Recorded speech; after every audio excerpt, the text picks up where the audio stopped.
Até agora eu não sei direito o que pensar. Ao mesmo tempo que você teve cenas muito boas, teve umas que foi tipo, cara, por que eles estão sendo tão burros assim? Sem falar que a minha diva foi um pouco injustiçada, né, nessa temporada. Então, eu tô na corda bamba, não sei vocês.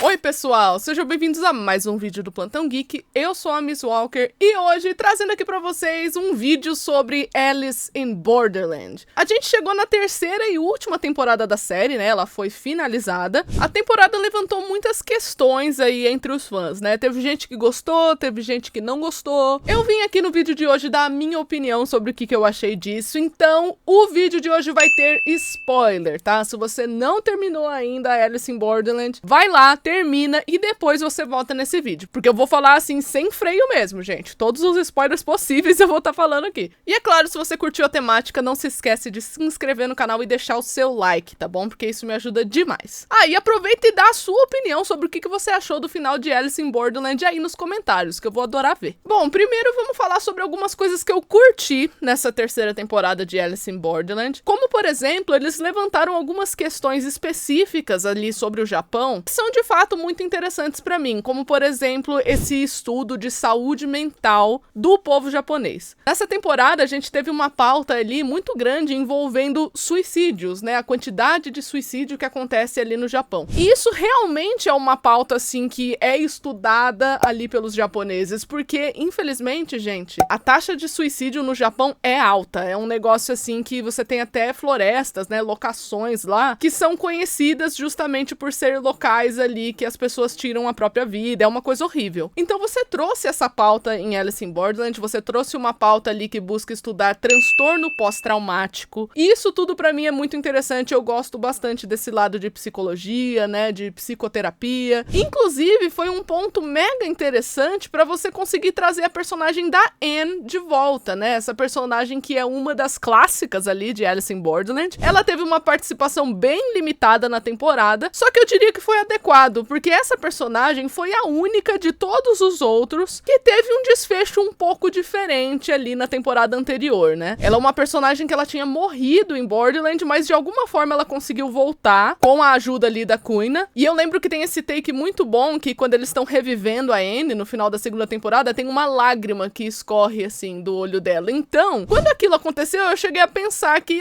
talvez a Anne seja uma personagem que ela vai ter uma consequência um pouco diferente dos demais. Dito e feito, essa personagem lembrava das coisas ali envolvendo Borderland, então eu gostei bastante da participação dela, eu acho que foi objetiva, eu acho que foi adequada. Essa questão da saúde mental também traz um personagem novo, que é um cadeirante, chamado Ryuji. E o interessante dele é que ele é obcecado pela experiência pós-morte, né? Ele busca estudar isso muito a fundo, e aqui foi utilizado um arquétipo muito conhecido no cinema, que é basicamente o cientista maluco, né? É o cara que é obcecado pela ciência e acaba cruzando muitos limites para poder atingir ela. Um personagem muito popular que tem esse arquétipo, por exemplo, na cultura pop, é o Victor Frankenstein. Então eu diria que o Ryuji é como se fosse o Frankenstein ali de Alice in Borderland. E assim, gente, isso não teria problema nenhum, muito pelo contrário, se a série tivesse focado especificamente apenas nisso ali para esse personagem, ia ser top, ia ser muito legal. Só que aí inventaram que o Ryuji ia gostar da Usagi. E aí, gente, deu preguiça.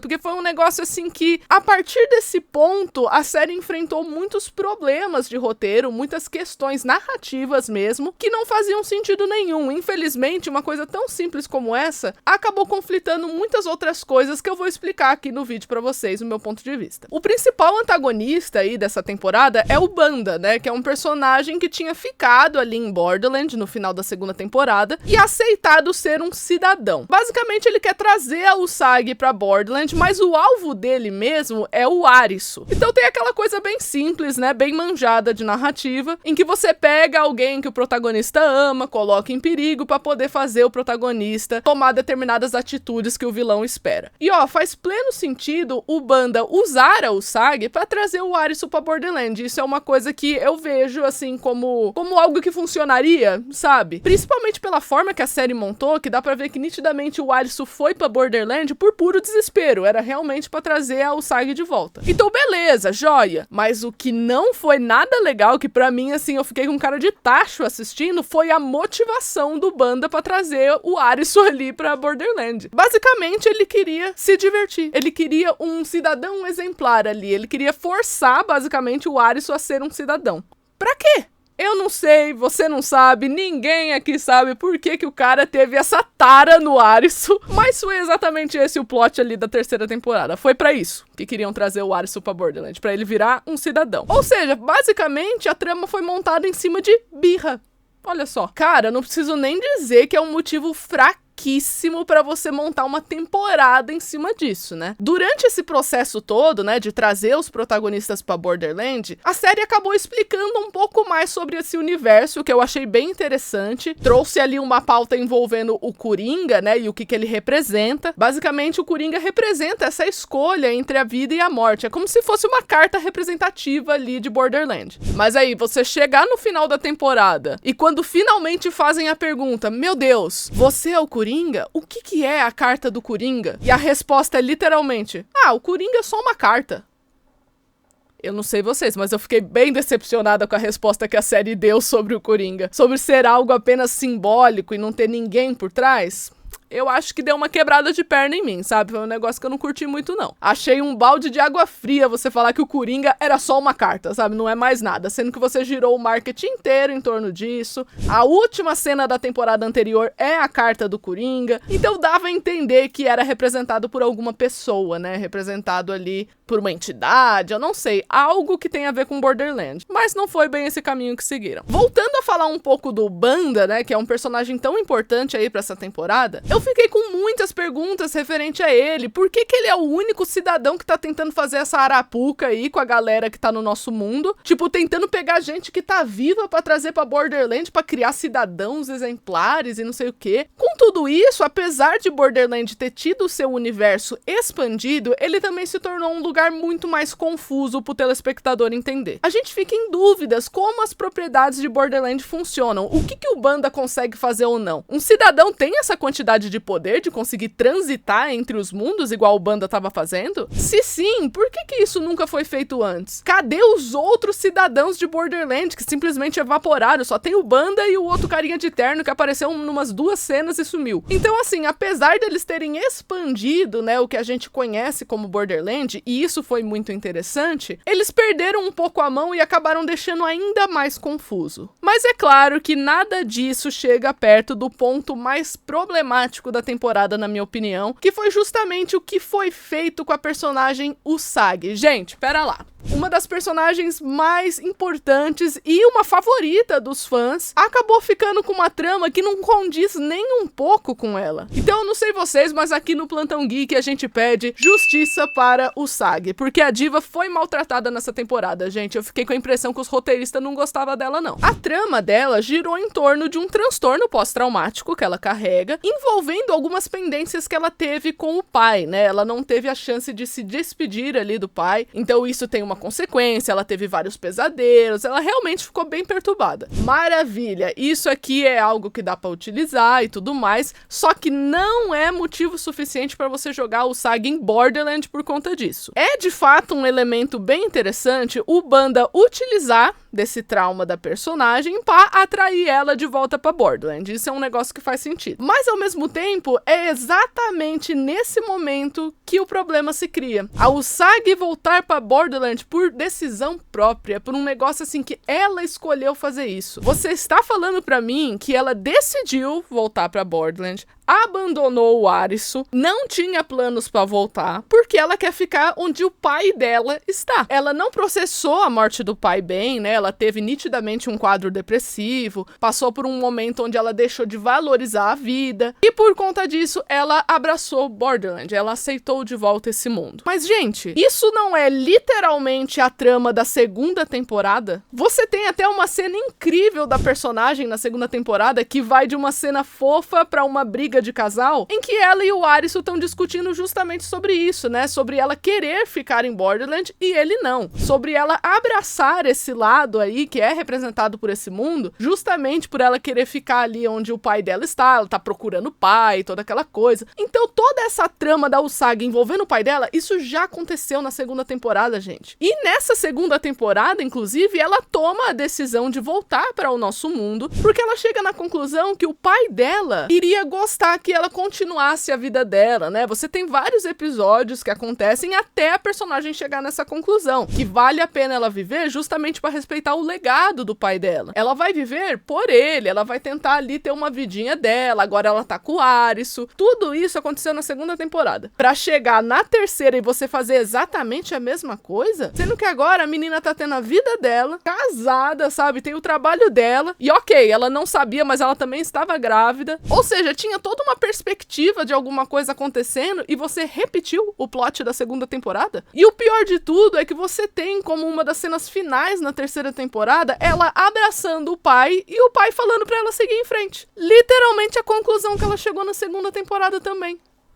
Gente, o que aconteceu aqui? Não faz o menor sentido ela esconder os traumas dela do Arisu, os pesadelos, tudo que ela tava passando, esconder isso do marido dela não é uma coisa que a personagem faria. Ficou parecendo que ela é inconsequente, que ela é egoísta, que ela é facilmente manipulável, entre outros detalhes que a personagem, tipo, não condiz com ela ser assim. Ou seja, na trama da terceira temporada, os caras precisavam que o Arisu voltasse pra Borderland. E aí usaram a Usagi pra isso. Beleza, isso eu consigo entender. Mas inventava outro motivo pra essa menina ir pra lá, gente. Inclusive, eu vou dar uma sugestão aqui. Em vez de você fazer ela abandonar o Arisu e escolher ficar em Borderland por decisão própria, faz ela ser enganada a voltar lá usando o pai dela da forma correta. Fazia ela acreditar, por exemplo, que o pai estava preso em Borderland. Porque, afinal de contas, o cara sumiu, né? Isso é o que conta a história. O pai da Usagi simplesmente desapareceu aí e todo mundo deu ele como morto. O que provavelmente ele está mesmo, né? Ele deve ter tirado a própria vida. Alguma coisa aconteceu. E ela sente isso, né? Ela sabe que foi uma despedida, só que ela não conseguiu se despedir. Usa isso, esse fator de tipo, você não sabe exatamente o que aconteceu com o seu pai, contra ela. Em vez de você fazer toda uma narrativa dela escolher ficar em Borderland pra poder ficar com o pai dela. Isso não seria uma coisa que a personagem faria, gente. Depois do final da segunda temporada,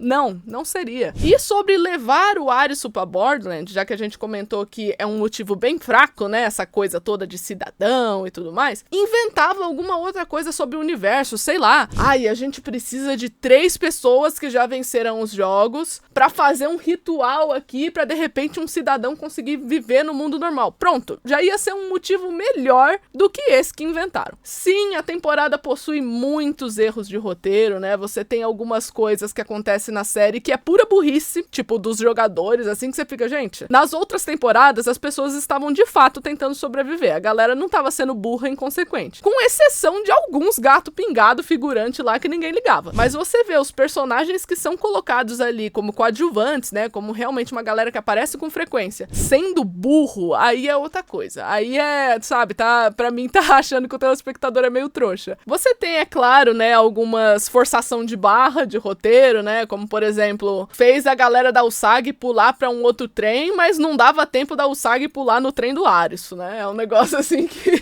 Por que ela não pulou no trem do Arisu antes, já que eles iam pular o trem de qualquer maneira? Enfim, você tem algumas falhinhas de roteiro ali, o que é considerado até comum pra esse estilo de narrativa. Isso acontece bastante, mas não significa que esteja certo. Sobre os personagens novos, né? Eu diria que eles não são tão carismáticos quanto os anteriores, mas eles funcionam bem, sabe? Eles funcionam o suficiente. A única coisa que me incomodou é que nitidamente eles utilizaram arquétipos que a gente já conhecia. Então, por exemplo, você tinha uma menina que sentava a porrada em todo mundo. Você tem um rapaz jovem que é todo inocente e quer mais uma chance na vida. Você tem um outro que é todo brutamontes, parece que é do mal, senta a porrada em todo mundo, mas na verdade é um grande herói. Então eles utilizaram os arquétipos dos personagens que a gente já conhecia e tentaram refazer isso acontecer ali de novo na terceira terceira temporada. Funcionou pra uns, não funcionou pra outros. Eu acho que eles podiam ter explorado uma personalidade diferente pra essa galera aí. Tanto que o personagem que eu mais gostei dessa leva nova de personagens é o cara que era viciado em droga, sabe? Eu achei muito interessante a história dele, justamente porque era um arquétipo que não tinha sido usado ali em Borderlands ainda. Então dá bastante dó desse personagem ao decorrer da narrativa dele, eu gostei bastante. Algo interessante que eu vim a perceber também é que foi utilizado tramas ali de um mangá existente do universo de Borderlands que se chama Retry. Além de que alguns dos jogos usados nessa temporada foram jogos que foram ignorados ali no mangá original, ou seja, são jogos que eram pra ter participado da primeira e da segunda temporada e acabaram não entrando. Então isso é uma referência legal pra quem curte o mangá e tudo mais. Inclusive, falando desses jogos, eu acho que o jogo do trem ali foi o melhor, apesar de você ter algumas falhinhas de roteiro. Num resultado final, eu diria que Alice in Borderlands encerra de uma forma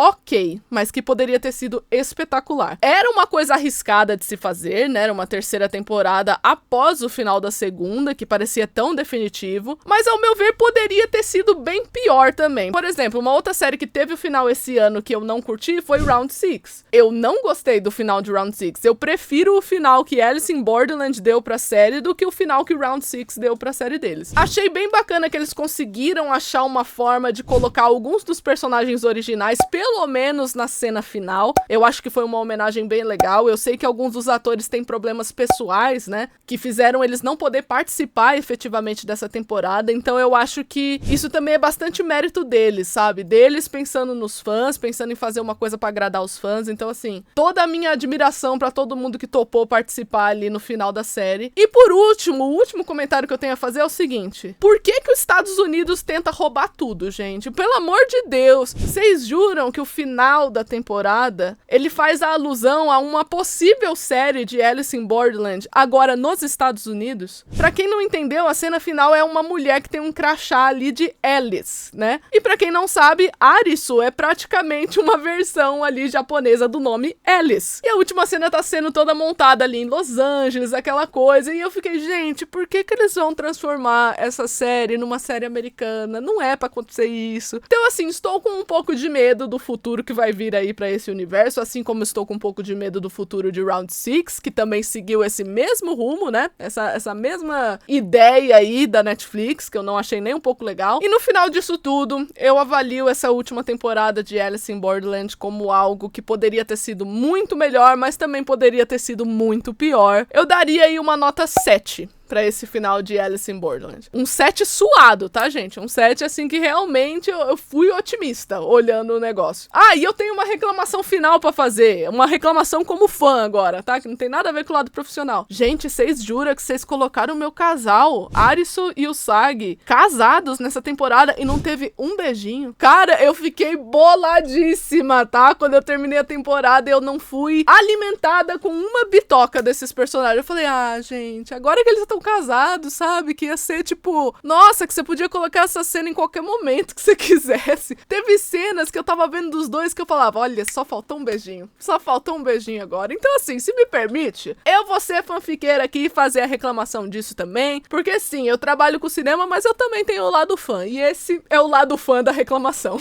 E daí ele falou assim, me dá um beijo. Quando ele falou aquilo lá, e eu tinha escutado a pregação do pastor Rafael, e ele tinha falado que a gente não pode estar namorando e se pegando, só namorando mesmo, se pegando não. E daí ele falou assim, me dá um beijo. Eu grudei um tapão na cara do piá. Mas então é isso, gente. Eu espero que vocês tenham gostado do vídeo de hoje. Não se esqueça de se inscrever no canal e deixar o seu like, porque isso me ajuda demais. Compartilhe esse vídeo pra todo mundo que você conhece que gosta de filmes, gosta de série e também, é claro, né, que gosta de Alice in Borderland. E eu vejo vocês no próximo vídeo. Tchau!